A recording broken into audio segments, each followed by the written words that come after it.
So in this video, I want to talk to you about a major sign that somebody could be struggling with narcissistic personality disorder. And this is gaslighting. So we're going to talk gaslighting 101 in this video. And we will talk about this is sort of a series, and we've done earlier parts of this series, including early stages of the narcissistic relationship and what sort of red flags to pay attention to, the narcissist tactic of isolating and dividing in order to control and foster dependency. And this is going to be part three, where we are going into gaslighting 101. So we'll talk about the different signs of gaslighting, what it is. And then we will talk about what you can do here, so that you can make sure that you are in a situation where not only are you aware of these things, but we'll talk about at the end how to heal from these different dynamics and really important things to pay attention to.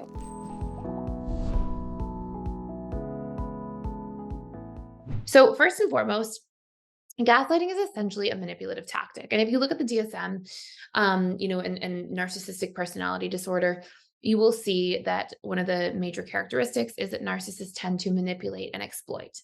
And gaslighting is essentially a version of that, where the narcissist will make the individual they're in a relationship with essentially come to doubt their own thoughts, feelings, and even reality, even to the point of having somebody kind of question their own sanity and judgment. And this will be used as a tactic to essentially gain control over somebody, or to minimize somebody's feelings or experiences, and to really make them doubt themselves. Now, what we talked about earlier in this sort of series is we talked about how when a narcissist starts off a relationship, you don't like get somebody gaslighting you right out of the gates. It doesn't happen like that, because the vast majority of people, if that were the case, would just essentially walk away. So what happens instead is the narcissist in the early stages of love and relationships, they try to get in your good graces. They try to win you over. They try to charm you. And through one of the mechanisms of this is through love bombing. And love bombing they can do by trying to play themselves up and talk about how amazing they are. So you feel really infatuated by them and won over by all their achievements and accomplishments. And they will also put you on a huge pedestal. And they'll also work it through love bombing to really determine like what makes you tick, what your deepest desires are and needs are. And they'll work to become those things, sort of exemplify that they are those things. And it's only through that love bombing that they really win you over. And once they're in that winning you over stage, as we talked about earlier in this series, and you can dive into those videos if you'd like to learn more, then they will start isolating you, dividing you from people in your life, fostering more dependency, leveraging intermittent reinforcement to make you become sort of psychologically dependent on them even more so, and sort of addicted to that intermittent reinforcement, the way a gambler is addicted, for example, to a slot machine. And then we get into the real heavy stuff, where they become really critical and cruel and manipulative, and it can be a really, really difficult relationship dynamic.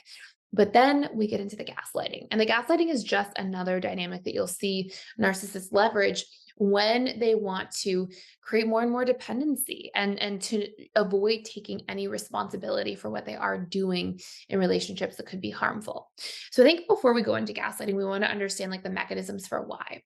And one of the things you have to understand about the narcissist is, at the end of the day, they're another person who's just very, very traumatized. Now, I say that, and I also want you to take that with a grain of salt, because, while that is absolutely true that they are just traumatized, sometimes, the type of individual that ends up investing into a narcissistic relationship will also be the type of individual who sees other people and empathizes with other people way more than they see and hear themselves and understand their own boundaries. So if this is you, it's really important that just because you understand the trauma and the wounding of the narcissist, you don't weaponize your own empathy against yourself to then, violate your boundaries and pretend that things are okay that aren't, because you're justifying somebody's behaviors and actions out of guilt, right? Because that's not okay. If you're like, oh, I feel bad for them, so I'm going to stay in the relationship, I'm going to let them treat me this way, then you're hurting yourself, right? You're not being in a healthy relationship to yourself.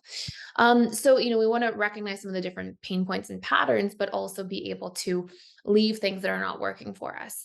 And when we look at the gaslighting mechanism here, what's happening underneath it is narcissists at a deep level are actually afraid of abandonment. They don't like to be abandoned. And they're afraid of being powerless. So they're constantly in this like chronic power struggle dynamic in relationships. And they are unwilling to take accountability because they're unwilling to feel shame. So much of the entire persona of the narcissist is essentially designed and developed to make sure that they don't feel a sense of shame.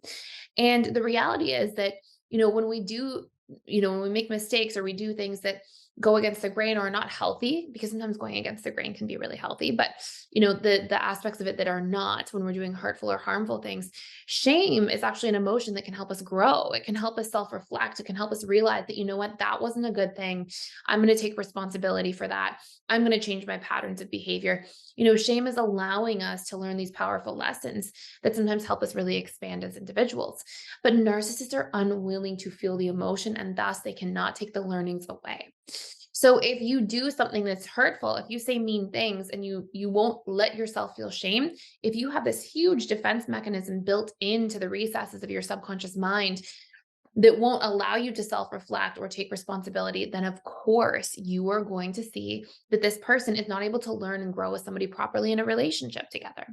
So let's talk about the gaslighting part. Now that you understand some of these different mechanisms, let's talk about the actual gaslighting components here. So, different versions of gaslighting, okay, will be number one, the really obvious one, where somebody just completely denies the reality, okay?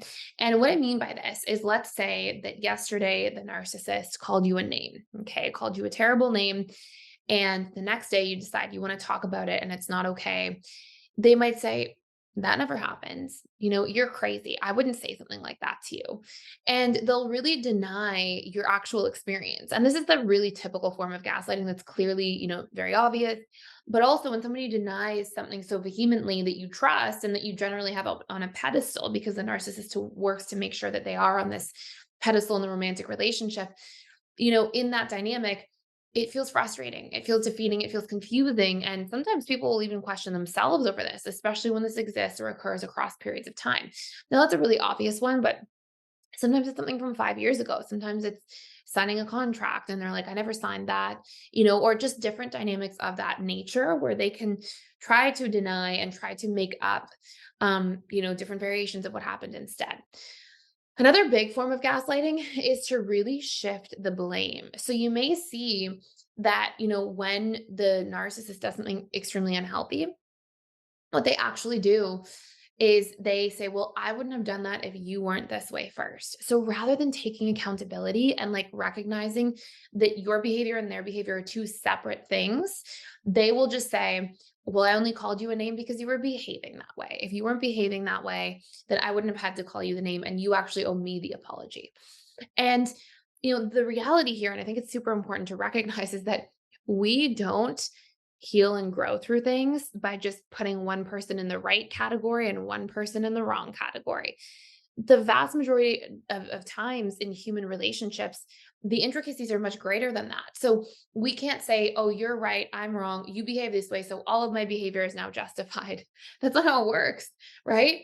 So instead, in a healthy situation, the person would say, I'm so sorry. I called you that name. That was totally disrespectful. You don't deserve that. I don't think you are that.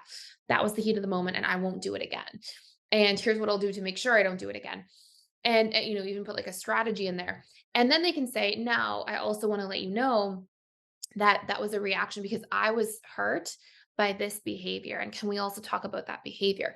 So do you see how like there's an acknowledgement of both? Instead of this funny like war that we play where it's like the right person gets the apology and the wrong person gets nothing. Oftentimes it's really not like that. Oftentimes there's two different dynamics and sometimes both aspects of the dynamic.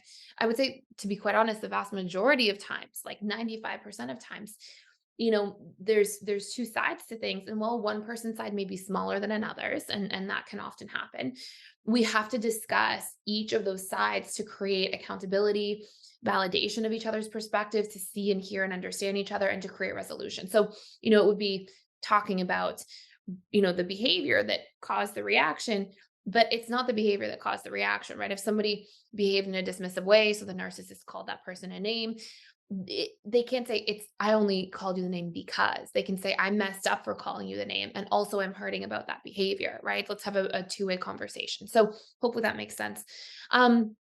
Another big thing is we'll see a form of gaslighting can absolutely be projecting, which is essentially accusing the person the narcissist is dating of their own transgressions, essentially. Like, if the narcissist is cheating, they may constantly project and accuse the person they're dating of cheating. And it can definitely fall under the gaslighting category there. And I think it's really important to recognize that is a huge component that can destroy relationships over time. Not only because it's toxic to constantly accuse somebody of something, but also because a lot of the time there's this like mirage where the narcissist behaviors can't be owned or seen, which of course prevents growth in a relationship. Now, in typical relationships, we want to be aware of projection and if we're projecting things. And sometimes we're projecting small things, not big things like cheating. Sometimes we're projecting the dismissiveness in a relationship or the shortness or being too blunt or these smaller characteristics in healthier versions of relationships.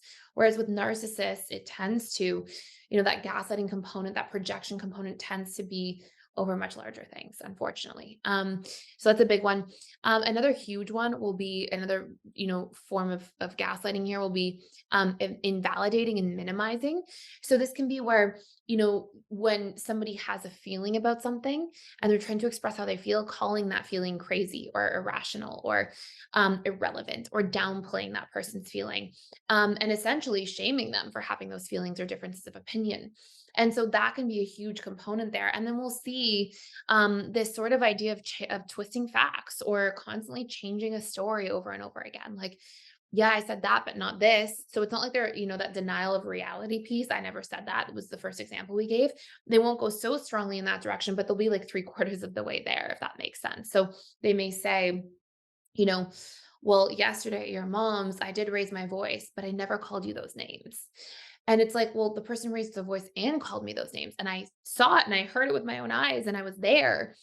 And, in that case, if they're twisting or sort of shifting the blame away from themselves through changing the story, this is absolutely a form of gaslighting. So, what do we do if we are gaslit? Well, there's a couple really important things that you like really, really want to be aware of that are so important, especially because we have to remember like narcissists are not always just in romantic relationships. A lot of these gaslighting experiences can also happen through your family members, through people you work with, like, a boss that you have perhaps, or in government institutions or different institutions as a whole, right? These things can take place within community settings, all kinds of places.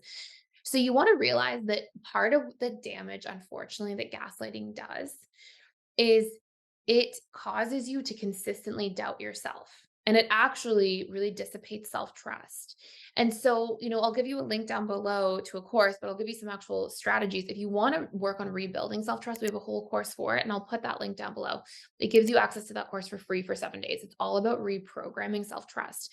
But at a high level here, what I want you to see is that when somebody constantly makes you doubt yourself, you stop learning to trust yourself. You don't feel like you can trust yourself.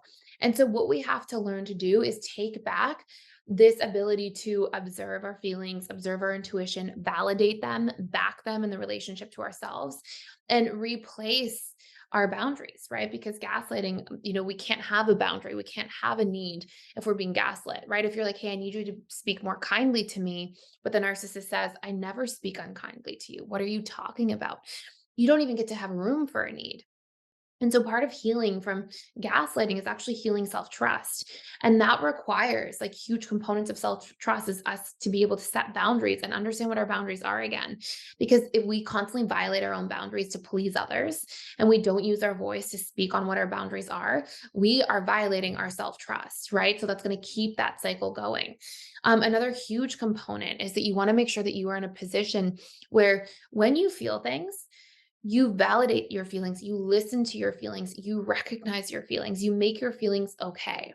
Because if you're constantly being programmed, because the subconscious is programmed through repetition plus emotion, if you're constantly being programmed to have your feelings gaslit, like your feelings don't matter, they're crazy, they're silly, that's going to become your own internal dialogue in the relationship to yourself. Oh no, this is not that big of a deal. I'm just being silly about this. My feelings are crazy. Something's wrong with me. Instead of being like, no, my feelings don't feel good here. I don't feel good in this situation. I don't have to react in an extreme way, but I can absolutely back myself, recognize that my feelings are feedback and they're telling me something here about the situation and go into that situation and have that discussion, right? Somebody is asking me for something that I don't feel comfortable giving. I can have that discussion with the person rather than somebody's asking me for something I don't feel comfortable giving and I'm being crazy. So I might as well just give it. Like that's such a way to just absolutely fracture self-trust in the relationship to yourself. And we have to realize that when that happens to you a lot, it ends up being your own acquired program, unfortunately, the vast majority of the time, and something that you end up doing in the relationship to yourself. So I want to encourage you to look through and audit the different 7 areas of life, like in your career, with your money, mentally, which can be like your ideas, your philosophies, your political views, your learning topics that you love learning about. That's all in the mental category. Emotional being like your actual feelings. And then physical, spiritual, and other relationships. And I want you to look at, where do you ignore your feelings, judge your feelings, shame yourself for having feelings, diminish or minimize your feelings, or make your feelings wrong in some way. And then what does that cause you to do? Does it cause you to violate your own boundaries? Does it cause you to dismiss yourself?